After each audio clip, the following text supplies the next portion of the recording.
Hello and welcome to Johnsequitur. Today we're going to be talking about what it's like to Doordash while I Doordash. I'm going to do this a lot because I've been meaning to make a whole separate show about Doordashing, but I figure I can just do it on here, where most everybody here is a boomer yelling at me that I don't think that essentials should be put behind paywalls. So if you've never DoorDashed before, you get put into what's called a zone. It's the area of towns that you have to deliver to. Most zones in western Pennsylvania consist of one town. The one I work in consists of at least 5. I work in Grove City, which if there's construction, you can forget about being able to get around anywhere, including back streets. Slippery Rock is to my south. It is a college town where people order from dorms, do not unlock the door, do not answer their phone, and absolutely do not tip. To our west is Mercer, a small town that mostly orders Sheetz, which is a gas station for those of you who don't live around here, and Burger King and Subway, and they absolutely do not tip because they are all very, very poor. So I get it, but damn, it sucks delivering there. To our east is Harrisville, a small town I used to live in. I actually grew up in it. They almost never order anything, but when they do, you can guarantee you'll be going outside of the zone, which we'll get to in a second. And to our north is Barkeyville, a town that is notorious for both not tipping and taking you out of the zone. So what does it mean to go out of the zone? It means that the border of the zone is where the orders are allowed to come into. But if you are outside of that zone, you cannot accept an order from inside the zone. You need to go back to the zone. So when the order takes you 15 minutes out of the zone, that's 15 minutes of your time unpaid that you need to take back into the zone in order to get orders again. Why on earth DoorDash would allow people to order from outside of the zone is beyond me. But as you'll find out throughout these videos that I'm going to make, DoorDash does not give a shit about its employees. It's a corporation. So now I want to get on this before all the boomers who are in my comments constantly, advocating for putting essentials behind paywalls and things like that, tell me that I need to get another job. I have another job. I'm not going to tell you where it is because of the things that I say in my other videos, but believe me, I have another job, and I need to work 2 jobs. Even at the job I'm making, paying pretty well, I need to make more money. So I work 2 jobs, and this one pays ass. Tips are how we make our money. We get paid $16.50 an hour, but that's not for sitting in our car, that's for delivery time. It's time spent taking a delivery. So you're never going to actually take 1 hour to make a delivery. If you take 10 minutes, you get $2.75.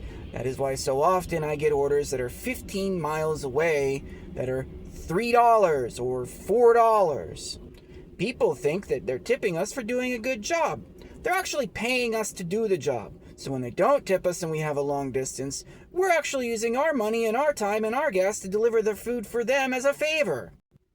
Now there are different levels that you can reach depending on your ratings. Some of your ratings include on-time delivery, which I have like a 98% because only when I have to go through the construction of this town do I ever make myself late. Then there are accepted orders. You're allowed to drop that below 50 before you get deactivated. 50%, I mean. So you're allowed to decline 50% of your orders. But if you do that, you drop levels. And we'll get into the levels in a second. But I decline a ton of orders because, again, I'm not driving 15 miles for $3. Then there are completed orders, which almost always should be above 95% if you want to keep your job. I dropped mine below 90 once and they kicked me off the platform. They just recently put me back on after like 2 years of appeals. What you have to understand is when they say complete the order, it's not like you take the order and go home and eat it. No, what happens is you accept an order that says it's going to be in Grove City, and then you check and see where it's actually being delivered to, and it's being delivered to Kennerdale. Now, for those of you not familiar at all with the area that I'm in, that's out of the zone. That's really far out of the zone. And it told me I would be delivering it in Grove City.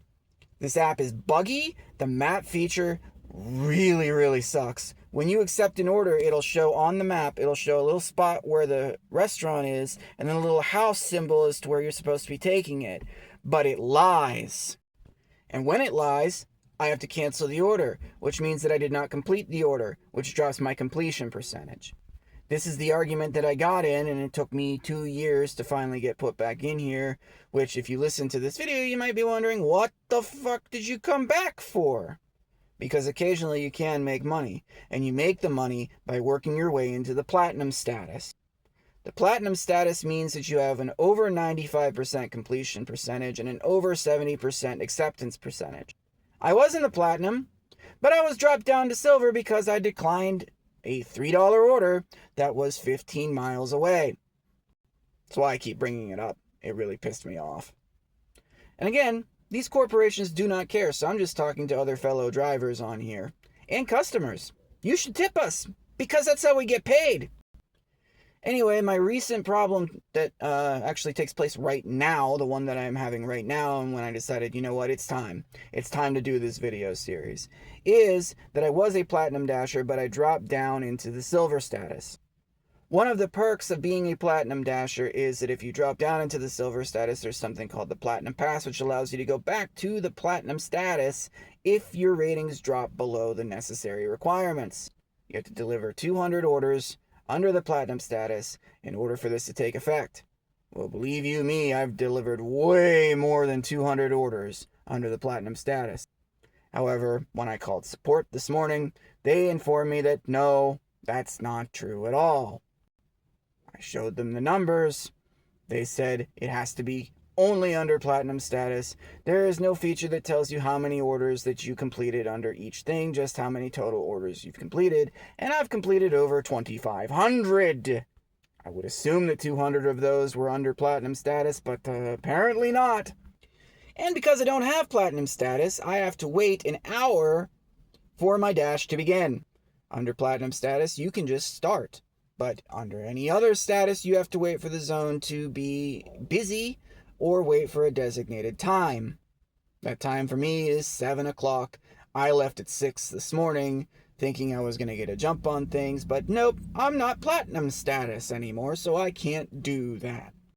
Let's talk about hotspots real quick before I, turn this off, because I'm going to make more of these. I don't want to get into everything all the time, constantly, that's happening to me in one video. We're going to do multiple videos and talk about each incident separately. Hotspots are complete and utter horse shit. Hotspots are restaurants that show up on the map when you're dashing that are supposed to tell you good places to wait for orders.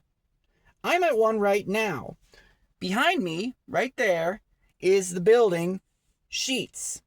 Sheetz is frequently a hotspot, so I drive to this parking lot right here. And it does not register me as being at Sheetz. Sometimes it'll turn red, and if you're in it, then it'll count you as being there. But I'm pretty sure that the spot is what matters. Not the area, the spot. In other words, somewhere inside of Sheetz, probably back in the manager's office, is the hot spot where you wait for orders. I've put this theory to the test because at McDonald's the same thing happens. So I got to McDonald's and it said I wasn't at the hot spot. So I walked inside McDonald's and I still wasn't at the hot spot. But in the back corner at one of the tables, I was in the hot spot. I guess it expects us to sit inside the restaurants and wait for orders, which I'm sure the employees absolutely hate. That's a topic we need to talk about later, the employees at these restaurants hating our guts. Anyways, that's all for today. I'm sure that I'm going to get, because this channel is mostly watched by MAGA and boomers, I'm sure I'm going to hear about how I need to get another job and all this other bullshit. But if there's anybody out there who actually dashes and knows what I'm talking about, feel free to comment, and we'll talk more about Doordash. We're gonna talk a lot about Doordash on this channel. So have fun out there and be careful.